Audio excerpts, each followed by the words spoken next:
What's up and welcome to today's video where I show you how to custom embroider your very own backpack.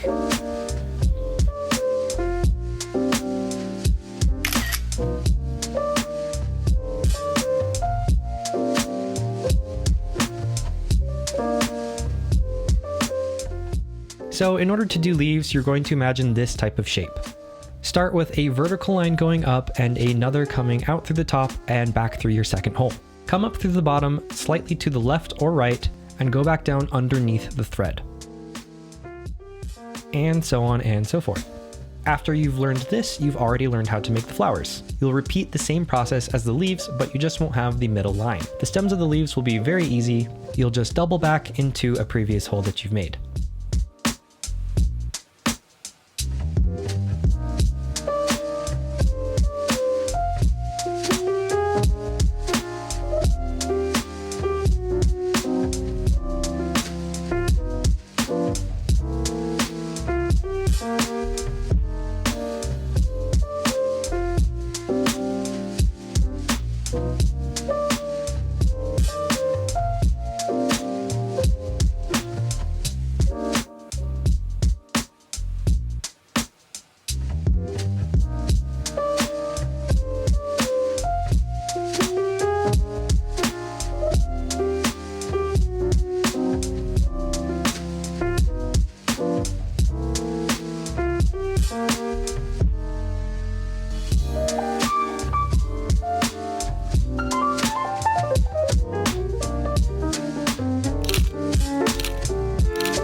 That's it for today's video. Thank you so much for watching. Please leave a like, comment what you would like to see next. Do not forget to subscribe for more videos like this, and I will see you in the next video. Have a good one.